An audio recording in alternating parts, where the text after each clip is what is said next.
Hey everybody, welcome to the third video in the restoration and repair series on this BARNFIND 1954 Gibson Les Paul Jr. I found this guitar in Wichita, Kansas in really rough condition, as you can see, and today we're going to be doing some major repairs to the guitar and hopefully have it playing by the end of the video. We're going to have to glue the broken headstock back together. Also, I'll have to completely remove the neck from the body by removing these 4 wood screws someone put in here decades ago. And then we'll take a look at all the new and old parts that I have sourced over the past few weeks and install those. And if all goes well, we'll be able to play it with the original frets today. Now, I want to make a couple quick announcements if I can. January 14th, we'll be playing for the first time in Austin, Texas at the legendary Antone's Club. And this is a really special gig for us because of the significance of Antone's and the music that we love. So that's Sunday, January 14th, and we'll be playing with our friend Zapata, who's an amazing guitar player and musician. He currently plays on the road with Gary Clark Jr. So it's going to be a night of guitar and rock and blues, and we'd love to see you guys there. We should also have our new merch if you are coming out to one of these shows. And if you've ordered anything from my website, the CDs should be shipping in the next week or so. The vinyl, I'm still waiting to receive the product from the manufacturer. So just hang in there with me and I'll be shipping it as soon as I can. So let's go ahead and throw this guitar on the bench and take the neck off. All right, I want to start by showing you all the parts I've acquired in the past few weeks for this guitar. First of all, I want to thank Music City Bridge for sending us this tailpiece that we can use on the guitar that will intonate it properly, as well as these new bridge posts. This wasn't really necessary. The original bridge is actually in great condition, but they use different strings back in the 50s. They use a wound G string.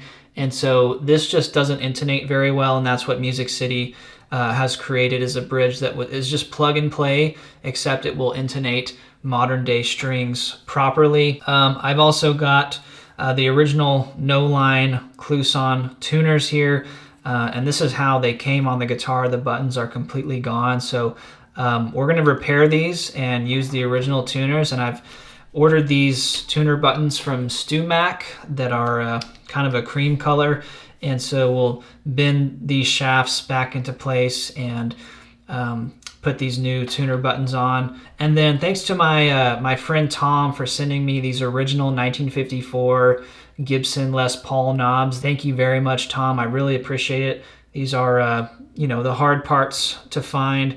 I will say the only thing I forgot to get was a new tone pot, and I was going to completely disassemble it and use the outer shell from the original one that has the date codes on it and replace the inner pot and shaft because it was broken off. I'll check my parts box and see if I have anything to use, but we may just have to roll with what we got in today's video and fix that in a later episode. All right, let's move on to pulling the neck.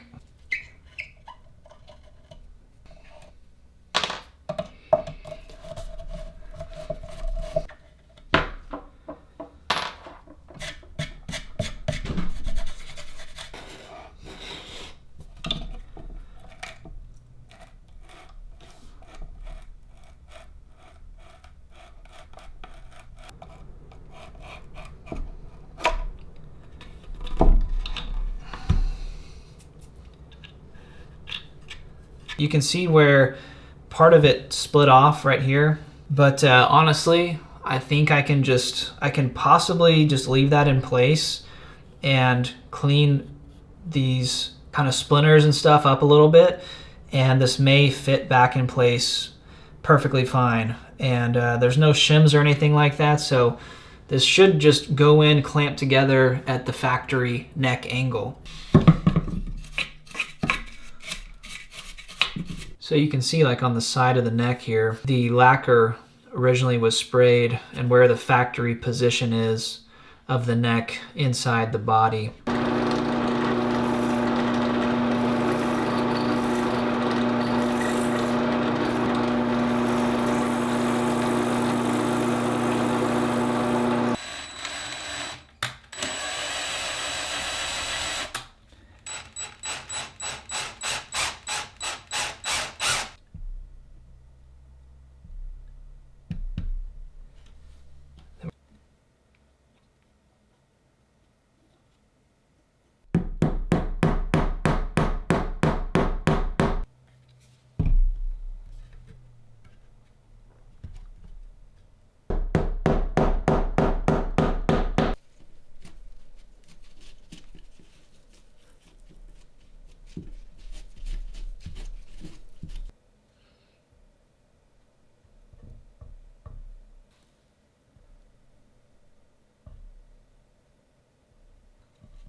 Okay, here's where we're at after shaving the tops of those plugs off and just using a little bit of stain to match the color. This is something I can work on over time and try to make it look better. Perhaps use some of this mahogany dust and glue and try to fill this in and make it look cosmetically a little bit better, but I'm just going for a structural repair here, which is what we've got. And you can see on the neck as well, trying to shave those plugs flat so this will go back in the neck pocket properly. All right, so I've got a generous amount of glue in here and on the neck as well.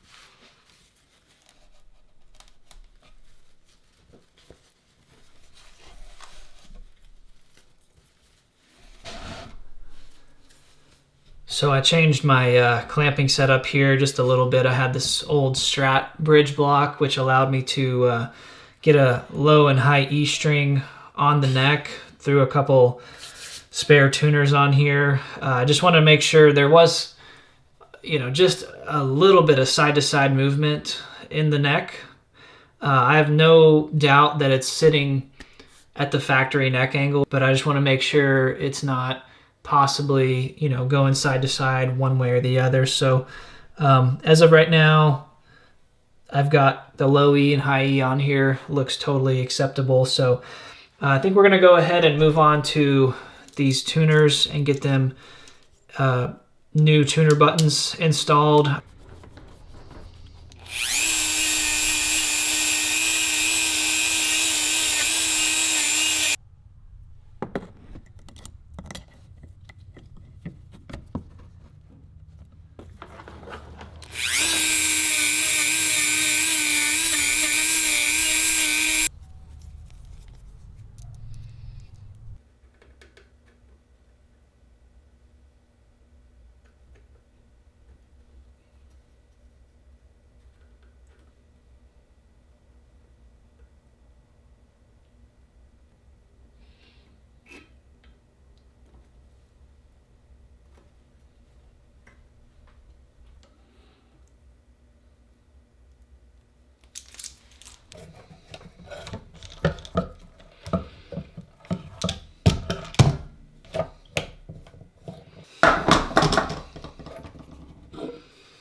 Alright guys, thank you so much for watching today's episode. I hope you enjoyed it, and if you enjoy videos on vintage guitars and barn finds and restoration and repair work, please consider subscribing to my YouTube channel here.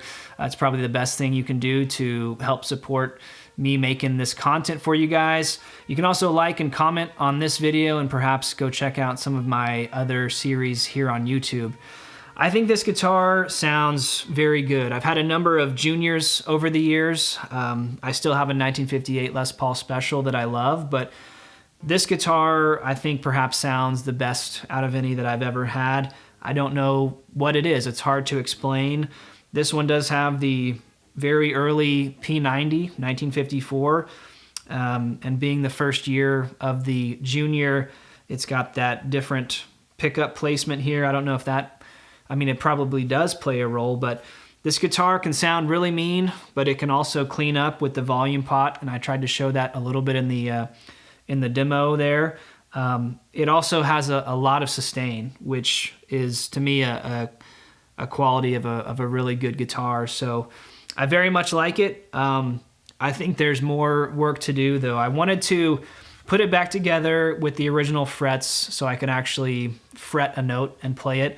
In the first episode, I could only play slide, which it sounded great, but I wanted to obviously fret the notes, and the frets are pretty worn out, and they were really small to begin with. I believe later in the 50s, Gibson started offering a bigger fret, but these are really the smallest vintage fret, and they are played on top of that. So the intonation is not great, the playability is not great. And these tuners, I did what I could to try to, get them working again, but I don't know if if they really are going to hold up. I guess we'll see. Ultimately, this guitar needs some more work. So in a later episode, I will refret it. I'll cut a new bone nut for it. This was just, you know, one in the parts drawer just to get it operational. And then also the bridge is leaning really bad, and that's a known problem on these early juniors. They didn't use bushings that were deep enough into the mahogany, and so over time the bridge starts leaning, and this one, it's getting pretty bad. So I think I'm gonna have to look into the best way to fix that, and that'll probably help with the tuning and intonation as well. I mentioned earlier I forgot to get another pot so that I could rebuild this original one. So I didn't get to really dial in the tone pot. It's just wide open here. And that is another feature of these single pickup guitars, is they have a really wide sweep with the tone and the volume, and they're very dynamic just despite having one pickup. So in the next episode on this guitar, we'll refret it and take care of these other issues. But for now, this was a big enough job for me, and obviously it works, but it's not 100% yet. So we'll continue to work on this thing in a future episode, and hope you guys stick around. And all right, guys, thank you so much for watching, and I'll see you in the next episode. Peace.